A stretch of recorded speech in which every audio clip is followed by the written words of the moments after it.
जय हिंद, वंदे मातरम। स्वागत करते हैं आपका सनसनी न्यूज चैनल पर। दोस्तों, अभी अभी राज्य भर से 10 बड़ी खबरें निकल कर आ रही है जो कि आप सभी के लिए जानना बेहद ही जरूरी है। पहली बड़ी खबर में आपको बता दें कि झारखंड में लॉकडाउन फेज 2 का 19वां दिन। जी हाँ दोस्तों, अब तक 116 पॉजिटिव केस, आज 8 मरीज ठीक होकर घर लौटे। सीएम सोरेन बोले लॉकडाउन फेज 3 में नहीं मिलेगी कोई छूट। जी हाँ दोस्तों, झारखंड में अब तक 116 कोरोना मरीज के संक्रमण के केस आ चुके हैं। अच्छी खबर यह है कि रविवार को राज्य में 8 मरीज कोविड-19 सेंटर से स्वस्थ होकर घर लौटे हैं। इनमें से रांची के 6 जबकि देवघर के 2 मरीज हैं। मरीजों के स्वस्थ होने पर एम्बुलेंस के द्वारा उन्हें उनके घर छोड़ा गया। इस दौरान स्वस्थ हुए सभी मरीजों ने डॉक्टरों को धन्यवाद किया। वहीं घर पहुंचने के बाद स्थानीय लोगों ने स्वस्थ हो चुके लोगों को ताली बजाकर स्वागत किया है। उधर आपको बता दें कि राज्य सरकार लॉकडाउन फेज 3 के दौरान कोई छूट नहीं देगी। सीएम हेमंत सोरेन ने कहा है कि हमारे श्रमिक भाई बहन, छात्र छात्राएं एवं अन्य लोग विभिन्न राज्यों से अपने घर आ रहे हैं, इसलिए एहतियात के तौर पर झारखंड राज्य में अगले 2 हफ्ते तक लॉकडाउन लागू रहेगा।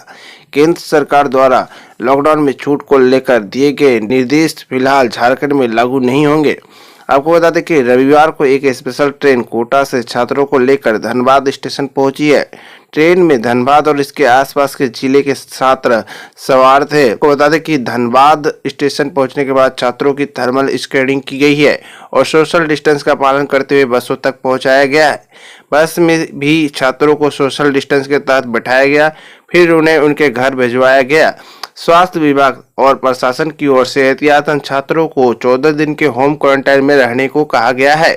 आपको बता दें कि लॉकडाउन फेज 2 के 19वें दिन रविवार को राज्य के 11 संक्रमित जिले विशेषकर रांची में सख्ती बढ़ती गई है। वहीं अन्य जिलों में भी लॉकडाउन का पालन पुलिस प्रशासन द्वारा सख्ती से कराया गया है। उधर गृह मंत्रालय ने देश में लॉकडाउन शुक्रवार को 4 मई से 17 मई तक बढ़ा दिया है। यह 3 मई को खत्म हो रहा था। सरकार ने बताया कि 14 दिन तक रेड जोन में कोई राहत नहीं दी जाएगी, लेकिन ऑरेंज और ग्रीन जोन में थोड़ी रियायत दी जाएगी। हालांकि इस पर राज्य सरकार ने फैसला लेते हुए कहा है कि राज्य में अगले 2 हफ्ते तक कोई छूट नहीं मिलेगी। आपको बता दें कि रिम्स में माइक्रोबायोलॉजी लैब के टेक्नीशियन के संक्रमित होने के कारण इसे सील कर दिया गया है।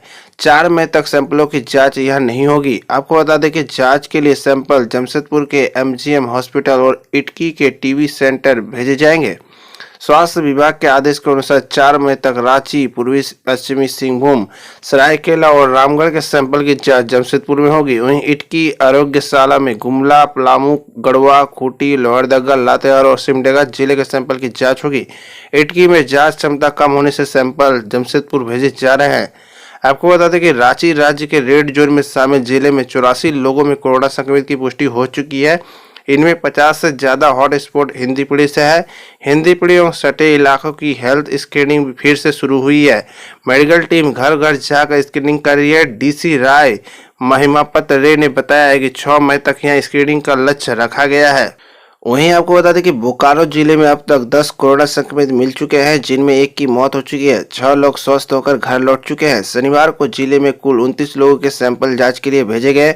उनमें 24 गोमिया, 1 बीजीएच और 4 सदर हॉस्पिटल के हैं। जिले में 1028 लोगों को क्वारंटाइन सेंटर में और अभी तक 7010 लोगों को होम क्वारंटाइन में रखा गया है।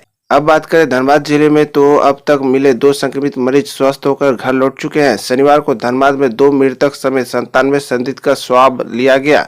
आपको बता दें कि पीएमसीएच में 37 और सदर अस्पताल में 60 संदिग्ध मरीज का कोरोना जांच के लिए स्वाब लिया गया है। आपको बता दें कि स्वास्थ्य विभाग की रिपोर्ट के अनुसार जिले में अब तक 1174 सैंपलों की जांच के लिए भेजा गया है।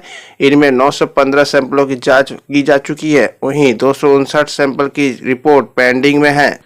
वहीं बात कर ले हजारीबाग जिले में, तो अब तक 3 लोग कोरोना पॉजिटिव पाए गए हैं। तीनों स्वस्थ भी हो चुके हैं। शनिवार को विभिन्न स्वास्थ्य संस्थानों में 170 लोगों की स्क्रीनिंग की गई है। सभी लोगों की जांच के बाद 14 दिन तक होम क्वारंटाइन में रहने की सलाह दी गई है।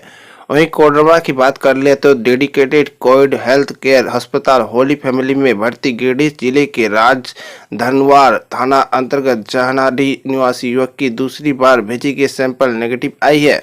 इससे मरीज के ठीक होने की संभावना काफी बढ़ गई है।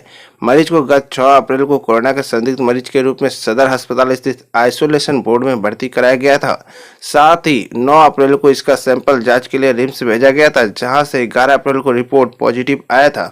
वहीं बात कर ले गढ़वा जिले में, तो अभी तक कोविड-19 के 3 मामले पॉजिटिव आए हैं। जिले का पहला कोरोना पॉजिटिव व्यक्ति दूसरी बार जांच में नेगेटिव पाया गया है। अब एक निश्चित अंतराल पर दोबारा भी सैंपल लिया जाएगा। वहीं पहले संक्रमित मरीज से जुड़े 2 अन्य पॉजिटिव मरीजों का दूसरा सैंपल भेजी गई है, जिसका रिपोर्ट आने का इंतजार है। सिमडेगा जिला में मिले 2 कोरोना पॉजिटिव मरीज में से एक को डिस्चार्ज कर दिया गया है, जबकि एक का इलाज कोविड-19 अस्पताल में जारी है। अब तक जिले से 250 संदिग्धों का सैंपल जांच के लिए भेजा जा चुका है। इनमें से 215 की रिपोर्ट नेगेटिव आई है, जबकि 28 सैंपल का रिपोर्ट आना अभी बाकी है। वहीं जिले में विभिन्न स्थानों पर बनाए गए क्वारंटाइन सेंटर में अब तक 553 संदिग्धों को रखा गया है, जबकि 64 लोगों को एहतियातन होम क्वारंटाइन किया गया है। वहीं पलामू जिले के लेस्लीगंज में अब तक 3 कोरोना संक्रमण के मरीज मिल चुके हैं। तीनों का इलाज के लिए कोविड-19 सेंटर में भर्ती कराया गया है। उधर कोरोना वायरस के दस्तक के बाद लेस्लीगंज प्रखंड के जुरू पंचायत में रविवार को बिल्कुल सन्नाटा पसरा हुआ है। कुछ लोग खेतों में काम करते दिखे, लेकिन इस दौरान वह सोशल डिस्टेंसिंग का पालन भी करते हैं। इसके अलावा पंचायत में लोग अपने अपने घरों में दुबके हुए हैं। पंचायत की सभी सड़कें सूनी पड़ी हुई है। प्रशासन के द्वारा प्रभावित गाँव में जाने वाली मुख्य सड़क की बैरिकेडिंग कर दिया गया है। वहीं बात कर ले गिरिडीह जिले में, तो अब तक 2 कोरोना संक्रमण के केस मिल चुके हैं। दोनों का इलाज कोविड-19 सेंटर में चल रहा है। शनिवार तक जिले में 304 लोगों के सैंपल जांच के लिए भेजे जा चुके हैं, जिनमें 2 की रिपोर्ट पॉजिटिव जबकि 232 की रिपोर्ट नेगेटिव आई है। वहीं 72 रिपोर्ट का इंतजार है। शुक्रवार तक कुल 321 लोगों को क्वारंटाइन सेंटर में रखा गया है। वहीं बात कर ले देवघर जिले में, तो शनिवार को 2 नए कोरोना संक्रमण की पुष्टि हुई है। वहीं सारवा प्रखंड में पाए गए 2 कोरोना पॉजिटिव मरीज की रिपोर्ट नेगेटिव आई है, जिससे पूरे जिले में लोगों के बीच राहत छाई है। उपायुक्त नेसी सहाय के द्वारा बताया गया है कि कोरोना संक्रमित मरीज की दूसरी जांच रिपोर्ट नेगेटिव आई है। सुरक्षा को देखते हुए एक बार और दोनों मरीज का सैंपल जांच के लिए भेजा जाएगा। उसके बाद मरीज कोरोना नेगेटिव माना जाएगा। जामताड़ा जिले में अब तक 2 संक्रमण के मामले सामने आ चुके हैं। दोनों का कोविड-19 सेंटर में इलाज चल रहा है। +2 हाई स्कूल नाला क्वारंटाइन सेंटर के पास 200 मीटर का एरिया सील किया गया है। साथ ही बाहरी लोगों के प्रवेश पर पाबंदी है। रेड जोन चिन्हित इलाके की 30 दुकानों को भी बंद कराया गया है। साथ ही 35 लोगों के स्वाब का सैंपल जाँच के लिए PMCH भेजा गया है।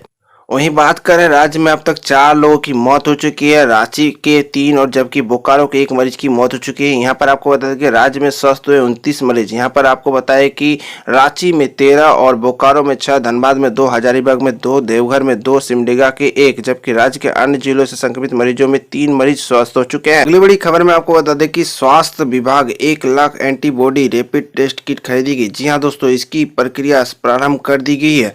NHM झारखंड की ओर से किट की खरीद के लिए टेंडर आमंत्रित किया गया है। किट की खरीद ICMR और NIV पुणे से मान्यता प्राप्त कंपनियों से ही की जाएगी। ICMR ने करीब 15 कंपनियों के किट को मान्यता दी है, जिसमें 9 भारतीय कंपनियां भी हैं। राज्य में भारी संख्या में प्रवासी मजदूरों के पहुंचने से संक्रमण में तेजी की किसी भी संभावना से निपटने के लिए स्वास्थ्य विभाग तैयारी कर रहा है। एंटी रेबिड टेस्ट किट से कोरोना संक्रमण की जांच में तेजी आएगी। चाइना से मिले 4800 किट का नहीं किया गया है इस्तेमाल। जी हाँ दोस्तों, केंद्र सरकार की ओर से 4800 रैपिड टेस्ट किट झारखंड को दिए गए थे। हालांकि चाइना से आए इन किट के परिणाम गलत आने के बाद इनका इस्तेमाल रोक दिया गया। राज्य सरकार ने भी केंद्र के दिशा निर्देश के बाद किट का इस्तेमाल नहीं किया है। राज्य में कोरोना जांच में तेजी लाने के लिए वर्तमान में कार्यरत 4 सरकारी जांच केंद्रों RIMS Ranchi, MGM Jamshedpur, PMCH Dhanbad और इटकी आरोग्यशाला में एक नई RT-PCR मशीन लगनी प्रारंभ हो गई है। PMCH और MGM में इंस्टॉलेशन शुरू कर दिया गया है। राज्य सरकार की ओर से जेल इंडिया को मशीन इंस्टॉल करने की जिम्मेदारी दी गई है। जांच केंद्रों में माइक्रोबायोलॉजिस्ट की जरूरत को देखते हुए राज्य सरकार की ओर से इनकी शॉर्ट टर्म नियुक्ति प्रारंभ की है। 3 से 6 महीने की नियुक्ति के लिए उम्मीदवारों से आवेदन मांगा गया है। 8 मई तक आवेदन की अंतिम तिथि है। नियुक्ति में झारखंड के स्थानीय को प्राथमिकता दी जाएगी। अगली बड़ी खबर में आपको बता दें कि लॉकडाउन में उड़ीसा और छत्तीसगढ़ में फंसे जिले के प्रवासी श्रमिकों, पर्यटकों, छात्रों एवं अन्य व्यक्तियों को सुरक्षित वापस लाने के लिए झारखंड सरकार के निर्देश पर रविवार को लातेहार से 5 बस रवाना की गए हैं। अपर समाहर्ता आलोक शिकारी कश्यप, डीटीओ बंधन लॉग और नगर पंचायत विभाग के कार्यपालक पदाधिकारी अमित कुमार ने उड़ीसा के लिए 3, छत्तीसगढ़ के लिए 2 बसें रवाना की है। अगली बड़ी खबर में आपको बता दें कि झारखंड राज्य के दावे के बावजूद प्रवासी मजदूरों को घर वापसी में काफी दिक्कतों का सामना करना पड़ रहा है। राज्य सरकार की योजनाओं का भी लाभ नहीं मिल पा रहा है। यही कारण है कि साहिबगंज जिले के सैकड़ों मजदूर केरल के तिरुवनंतपुरम जिले के बीजीएम में फंसे हुए हैं। झारखंड आने के लिए उनका पास तो बन गया और स्वास्थ्य जांच भी हो गई, लेकिन स्वास्थ्य जांच के बाद स्थानीय पदाधिकारियों द्वारा रेलवे स्टेशन पर पंक्ति लगाकर सभी को एक पर्ची टोकन दिया जा रहा था। मजदूरों का आरोप है कि पदाधिकारियों ने कहा है कि वह टोकन तभी प्राप्त होगा जब 875 रुपये मजदूर अदा करेंगे। अब ऐसे में फंसे हुए मजदूर के पास खाने पीने तक का पैसा नहीं है, पेट की आग बुझा नहीं पा रहे हैं, तो ऐसे में 875 रुपये कैसे अदा करेंगे। पैसा नहीं रहने के कारण लगभग 200 से 300 मजदूर स्टेशन से अपने आवास पर वापस लौट गए। मजबूरन वहां से मुख्यमंत्री हेमंत सोरेन एवं जिला प्रशासन साहिबगंज से वीडियो संदेश जारी कर सहायता की गुहार लगाई है। सभी मजदूर जिले के राजमहल के लखीमपुर के हैं। आपको बता दें कि इस संबंध में जिले के उपायुक्त वरुण रंजन ने बताया है कि केरल में लगभग 700 मजदूर साहिबगंज जिले के हैं। सभी को एक साथ लाना संभव नहीं है। धीरे धीरे सभी श्रमिकों को साहिबगंज लाया जाए।